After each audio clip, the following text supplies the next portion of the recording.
Bonjour à tous et à toutes. Aujourd'hui, on se retrouve pour la première vidéo de notre série Redécouvrir la foi chrétienne. Et aujourd'hui, cette vidéo va servir d'introduction en quelque sorte à notre série. Et cette introduction sera premièrement historique. Donc je vais essayer de balayer au sens large les 2000 ans d'histoire chrétienne que nous avons eu. Donc ce n'est pas forcément une tâche facile. Je vais essayer de vraiment prendre les grands événements, les événements marquants, ceux qui concernent aussi la France.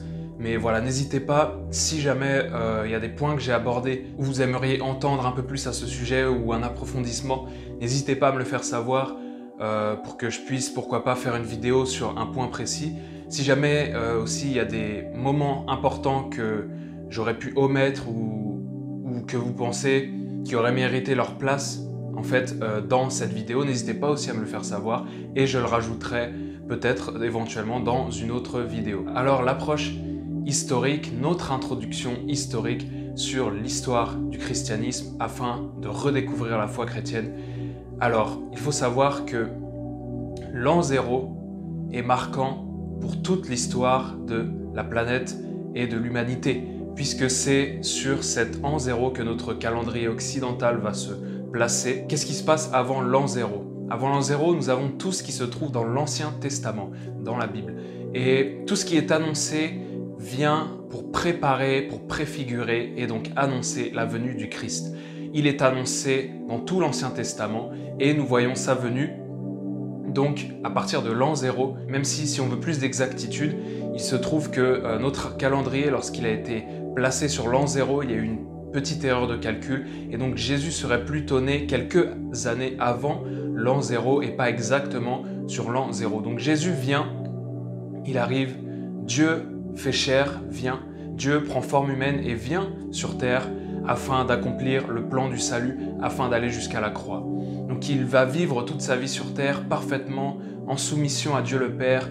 Il vit sa vie, il rentre dans son ministère à l'âge de 30 ans. Il accomplit 3 années extraordinaires de ministère. Il a marqué l'histoire à jamais sans n'avoir rien écrit. Et il accomplit son œuvre finale de la croix aux alentours de l'an 30 où il va mourir et ressusciter. Donc à partir de ce moment-là, Jésus a ressuscité, il est apparu aux disciples et il va leur dire avant de quitter la terre: attendez à Jérusalem avant que la puissance d'en haut vienne sur vous, parce que vous recevrez cette puissance, le Saint-Esprit survenant sur vous, alors vous serez mes témoins. Donc Jésus va partir, la Pentecôte arrive, les chrétiens, les disciples, les apôtres reçoivent la puissance du Saint-Esprit et l'Église est née. L'Église est née à la Pentecôte. Et ensuite, ils vont commencer à prêcher l'Évangile. Ils vont commencer à annoncer l'Évangile avec un zèle, avec une détermination sans faille, n'ayant peur de rien, pas même de la mort. L'Évangile va se répandre dans toute la région d'Israël, mais aussi aux alentours, notamment aussi grâce à l'action de l'apôtre Paul, qui va avoir un des ministères les plus importants et déterminants dans la naissance du christianisme. Son œuvre missionnaire, ses efforts d'évangélisation vont s'étendre jusqu'en Europe, toucher l'Italie, toucher même le sud de la France, vont aller en Asie mineure, l'actuelle Turquie, en Grèce. Donc vraiment une œuvre puissante et large de l'apôtre Paul qui va diffuser massivement le message de l'Évangile, le message du salut en Jésus-Christ. Ce qu'il se passe après, c'est qu'en l'an 70, une grande persécution va survenir sur Israël. L'Empire romain vient et détruit tout, détruit la ville, détruit le temple et va massacrer les chrétiens par centaines, voire par milliers. À cette époque-là, les chrétiens étaient déjà de plus en plus nombreux. Et l'Empire romain voulait mettre fin à cela.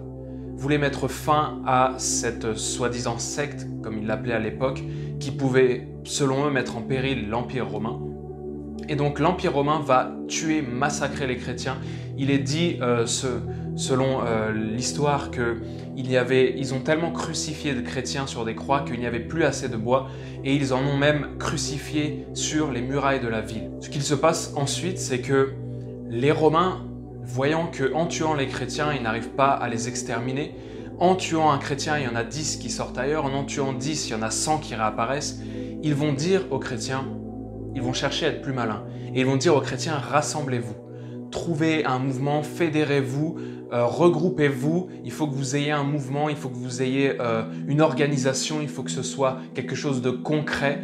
Et ce qui va se passer, c'est que les chrétiens vont commencer vraiment a lancé un mouvement qui s'appelle les catholiques, qui veut dire universel. Les chrétiens se regroupent sous ce nom-là. L'Empire romain va pouvoir avoir un contrôle sur l'Église, va pouvoir faire rentrer au sein de l'Église des hommes, chrétiens ou non, peut-être assoiffés de politique, de pouvoir, peut-être juste des intrus qui vont essayer de venir orienter le mouvement, essayer de contrôler le mouvement. On se retrouve au fil des siècles avec un mouvement qui s'éloigne de plus en plus de la foi originelle des chrétiens, des enseignements des apôtres et du Christ, et qui va intégrer tout un tas de doctrines qui sont contraires à ce que nous avons dans la Bible, à l'enseignement de Jésus et des apôtres. À la fin du IVe siècle, le canon biblique est constitué, les 27 livres du Nouveau Testament sont définitivement adoptés par le christianisme. Les 39 livres de l'Ancien Testament, eux, étaient déjà présents, étaient déjà là,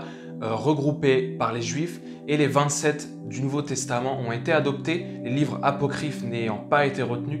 Nous avons la Bible qui est constituée, le canon biblique est constitué. Nous avons ensuite un événement majeur. Lorsqu'au IVe siècle, le christianisme va devenir la religion officielle de l'Empire romain grâce à l'empereur Constantin et à ceux qui vont lui succéder. L'Empire romain adopte la religion chrétienne comme religion officielle. Et nous avons un petit peu plus tard, fin du 5e siècle, nous avons Clovis en France qui décide de se faire baptiser et de devenir chrétien. Selon les textes, selon l'histoire, une version de l'histoire en tout cas relate qu'il avait épousé une pieuse catholique et lors d'une bataille, il va s'adresser au Dieu de sa femme en disant « Si tu me permets de remporter cette bataille, alors je me convertis ». Et il a remporté cette bataille, il décide de se convertir et de se faire baptiser. Et à partir de ce moment-là, la France devient chrétienne.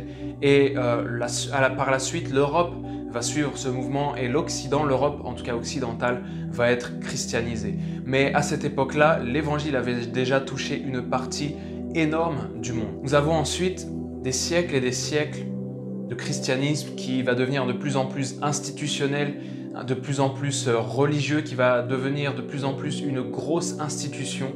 Et nous avons en 1054 le premier schisme, où nous avons l'Église orthodoxe qui se sépare de l'Église catholique. Nous avons des conflits d'intérêts entre Rome et Constantinople qui vont finir par se séparer.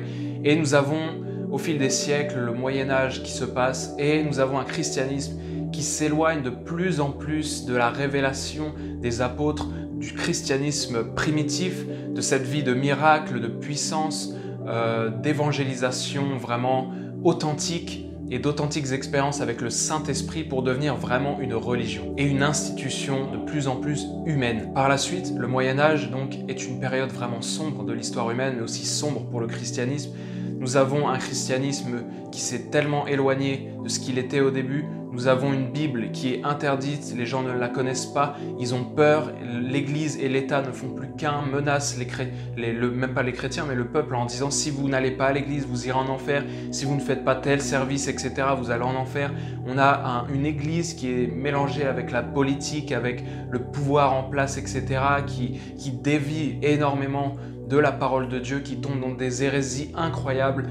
Et donc nous allons avoir un jour un prêtre catholique du nom de Martin Luther qui va lire la Bible et qui va voir des choses qui vont le perturber. Il va avoir des révélations de la part de Dieu et du Saint-Esprit.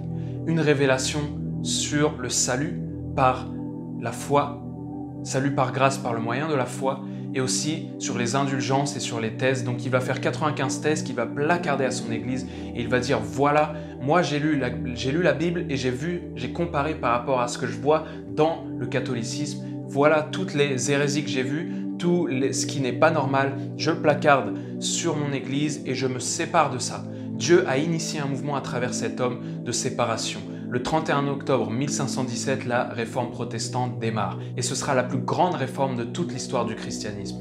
D'autres après Luther vont aller encore plus loin, vont approfondir la réforme, vont approfondir le changement de la doctrine et notamment Jean Calvin qui va aller beaucoup plus loin, qui va vraiment apporter des révélations essentielles sur le salut, sur la grâce. Donc nous avons un mouvement vraiment extraordinaire qui se met en place, qui est condamné par l'Église catholique, qui l'accuse ce mouvement d'être purement démoniaque qui beaucoup aujourd'hui condamnent encore la réforme protestante comme une erreur, comme quelque chose qui ne vient pas de Dieu. Mais mes amis, je vous l'assure, le Saint-Esprit était vraiment à l'origine de ce mouvement. Suite à cela, nous allons avoir des vagues de réveils successifs, des réveils protestants. Dans la ville où je me trouve à Rouen, il y avait un temple protestant qui, au XVIe siècle, contenait à peu près entre 10 000 et 15 000 chrétiens à l'intérieur.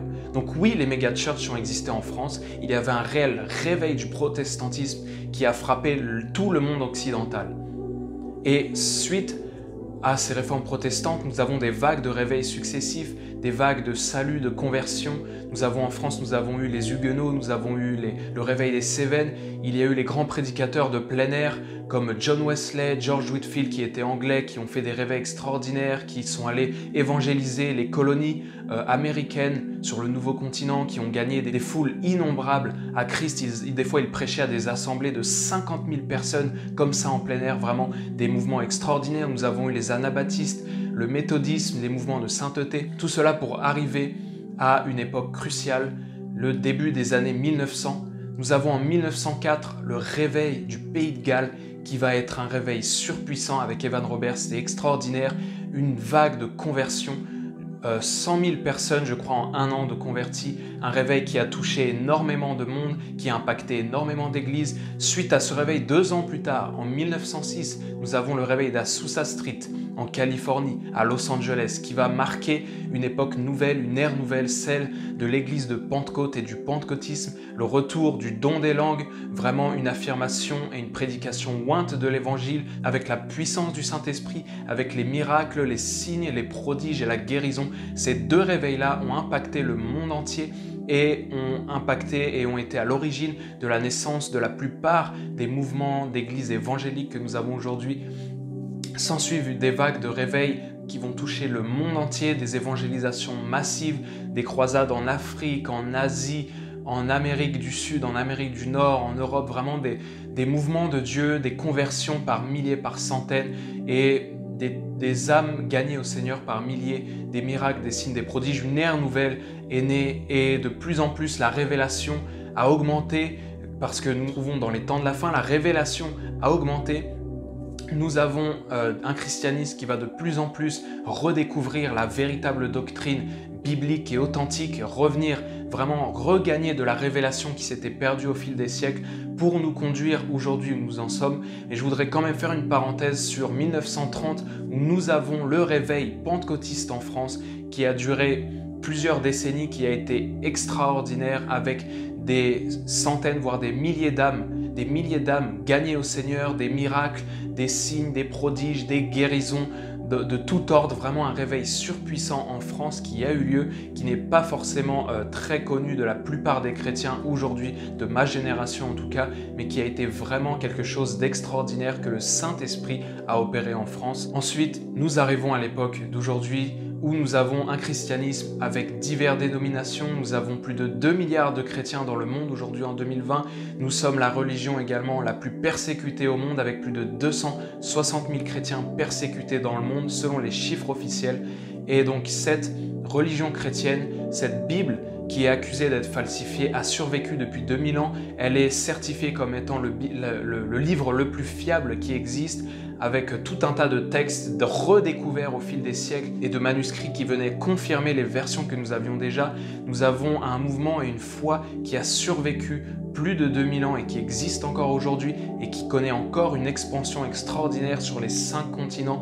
Des conversions se produisent tous les jours, des gens se convertissent encore tous les jours. C'est vraiment le christianisme et dont la branche évangélique en tout cas sont ceux qui gagnent le plus de nouveaux convertis au fil du temps, selon les chiffres officiels. Donc voilà, nous avons la foi chrétienne qui a survécu à des siècles et des siècles de persécution, à des siècles vraiment noirs, obscurs, difficiles. Pour conclure cette vidéo, j'aimerais simplement terminer par dire que cette foi chrétienne qui s'est transmise au travers des siècles est toujours disponible, est toujours d'actualité, et que si vous cherchez quelque chose de nouveau, si vous voulez expérimenter quelque chose de plus que la vie normale que nous propose ce monde, si vous voulez expérimenter vraiment un changement de cœur, un changement de vie, une régénération, une réelle transformation, une nouvelle naissance. Si vous êtes fatigué de vivre la vie que vous avez, vous pouvez toujours venir à Jésus-Christ. Vous pouvez toujours croire dans son sacrifice à la croix pour vos péchés, demander pardon pour vos péchés et le faire Seigneur et Sauveur de votre vie.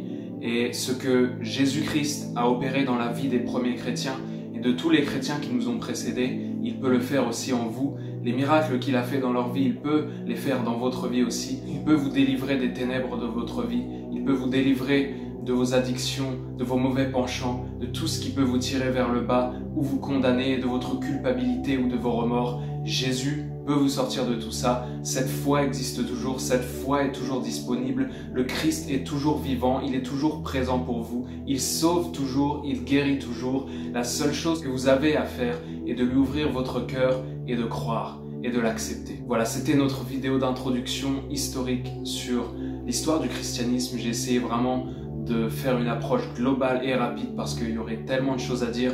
N'hésitez pas à me faire vos retours en commentaire, à liker, à vous abonner et à partager. Et on se retrouve donc très bientôt pour notre prochain épisode de notre série sur redécouvrir la foi chrétienne. Merci d'avoir regardé jusqu'au bout. Que Dieu vous bénisse abondamment. Soyez dans la joie du Seigneur Jésus-Christ est votre force. Que Dieu vous bénisse et à bientôt.